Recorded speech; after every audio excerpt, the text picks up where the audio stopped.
Welcome back to Adam's Everything EV. We have a lot of updates with the Fisker Owners Association, legal stuff, parts stuff, service stuff, but let's get straight into it and talk about the legal stuff. There's really not a whole lot of news on this front, even though it seems like there might be.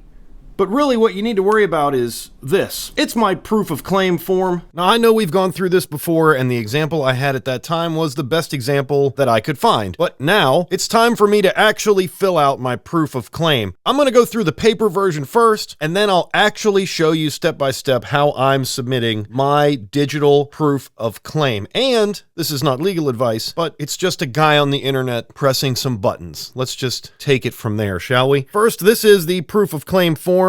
The debtor I listed was Fisker Inc. That's at the very top. I wrote my name in number 1. Number 2, I hit no. Number 3 has all my personal information, so I'm gonna skip it. And then number 4, does this claim amend one already filed? No for me. I've shown you how one is filed, but I haven't filed one myself till today, which is September 1st in my current universe. So no for number 4. But if you are amending your claim, you would put yes. Number 5, do you know if anyone else has filed a proof of claim for this claim? No. Number 6, do you have any number you use to identify the debtor? No. Number 7, how much is the claim? I put unliquidated so as not to cap my claim amount, and then I pressed yes because I'm going to be attaching a file. I'll show you how to do that later. Number 8, what is the basis of the claim? And this saves having to put any addendum. I put loss of warranty, loss of value, and features not provided. That's it. That's all I did. And that's all I'm going to do. And that should be enough based on what I know now. Number 9, is all or part of the claim secured? No. Number 10, is this a lease? No. Number 11, is the claim subject to a right of set off? No. Number 12, is it priority? No. Remember, this is an unsecured claim without any judgments against Fisker for an owner of an Ocean. So if you are one of those people, these answers are probably the same for you. 13, no. Is all or part of the claim entitled to administrative priority? And then part 3, I am the creditor. Here's the date. There's my signatures. And then it summarizes everything that happened. And that's that part of the claim. Now it's time to go through the digital one, which is different. First thing you do is from the Verita Global /Fisker case home, you click Submit Electronic Proof of Claim.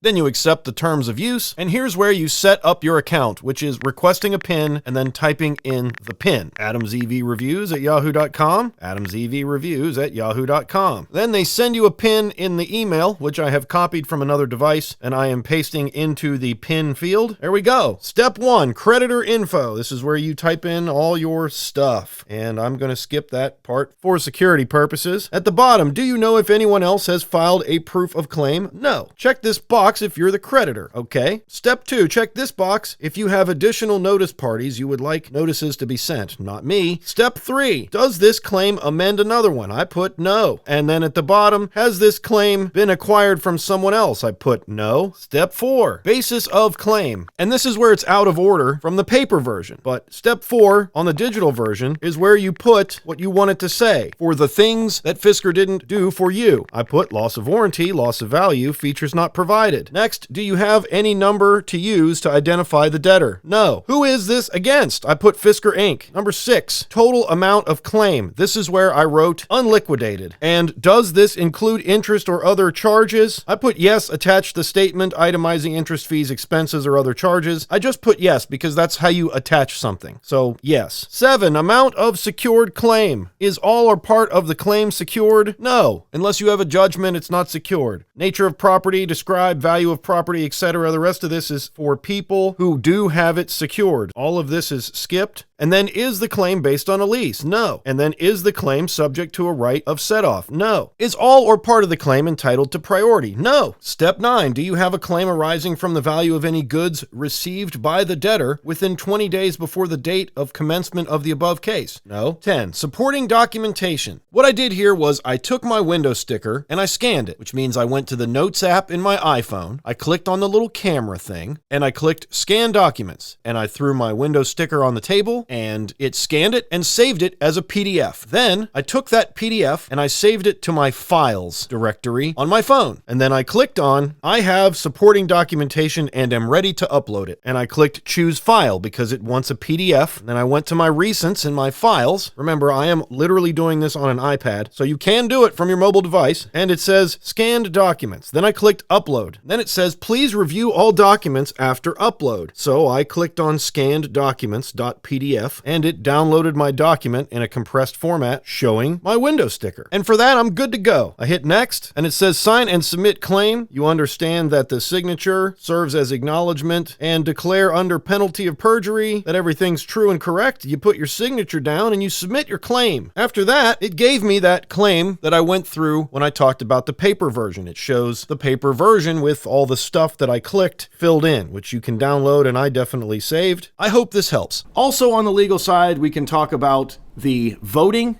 as far as the settlements, because once a settlement is proposed, then the numbers are run and crunched, and then you as a creditor get to vote for it. Now, there's amount and majority in number.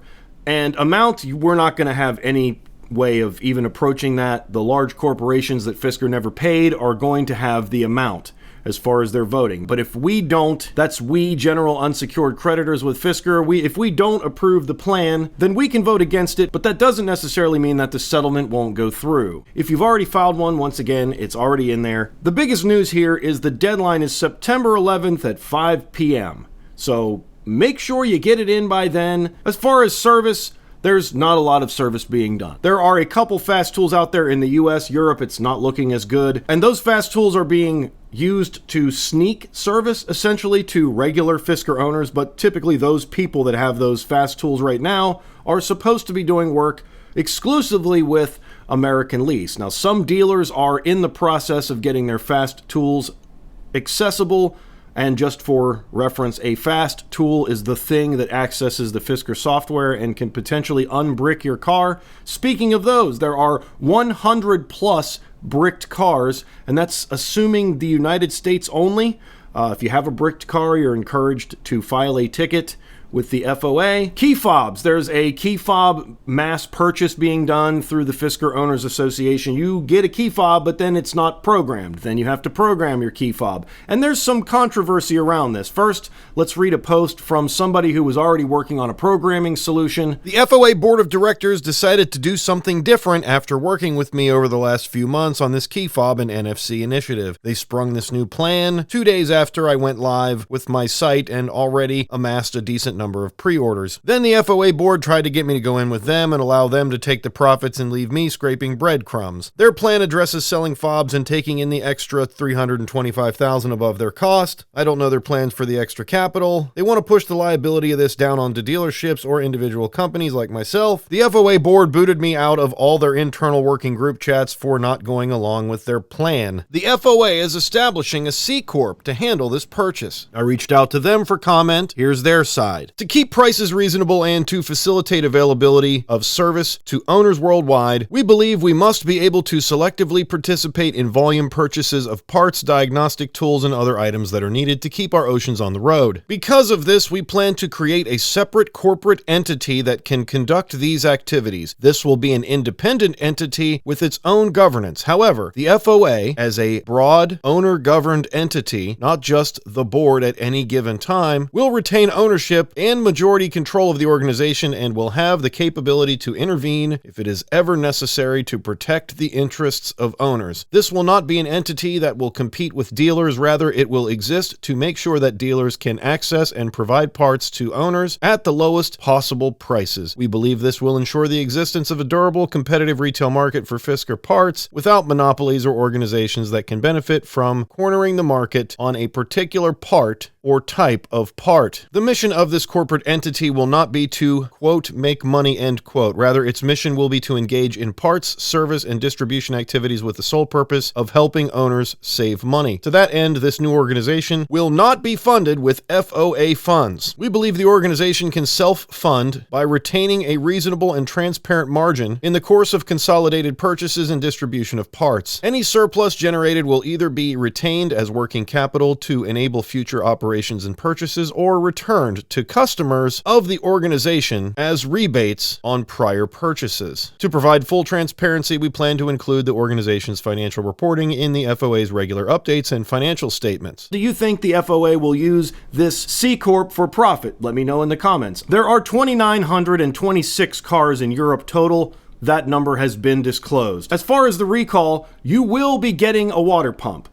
you will be paying for the labor to install the water pump, at least as of right now. There are rumors that negotiation may be done in order to fix this in the future, but don't count on it. And the problem there within that is that a shop would need to bill you for a recall, which they don't do typically. Those are typically paid for by the manufacturer, and there's some apprehension in that arena. So the recalls are moving forward, but definitely still a lot of questions. 16 service points have been approved in the US, and 32 total are being proposed, so you can take that however you like. There are going to also be some mobile service techs, and there has been one dealership and one service technician that have been confirmed to have a fast tool in the US. Another point I want to address on the recalls is that if the vents are completely gone, right? Most people's vents on these Oceans don't work. Why hasn't NHTSA decided to do a recall on those? I encourage anyone with broken vents to report your broken vents to NHTSA. Link in the description. There's a discussion about the IP and how it will go for a bottom rung price or a low price or a price that is not advantageous to creditors. But if the IP goes for a cheap amount, will the FOA buy it? When asked, the FOA... We had a guy get his Ocean totaled with new car replacement, so made completely whole because of a hailstorm. Congratulations to them. Finally, we should talk about 2.2. Regen on both axles, external power outlet, additional exterior lighting activation, brake module software changes, door handle software changes. Deployment will now be triggered when door is opened or door is unlocked. What a novel idea. Vehicle range estimate changes, energy management system enhancements, climate control optimizations, that's not vent repair, and other bug fixes. And here's your do's and don'ts for 2.2. Charge your battery to 80%. Ensure good Wi-Fi. Drive your car several times a week. Don't plug in trickle charger unless you are leaving for an extended period of time. Don't leave your car on the charger. Don't unlock the doors or get in the car if the interior and exterior lights are on, or you hear the hover sounds. Wait about 30 minutes after an update to make sure it's completed. Nobody knows what order the cars will be updated in. Nobody knows how 2.2 will affect your car if you're on an early version or don't have 2.0. There's no way to push it to your car, and there's no way to stop the push. That's it for this one. Let me know your questions and your thoughts in the comments below. I do a lot of work to try to get this to you as quickly as possible, and you have no idea how much work that is because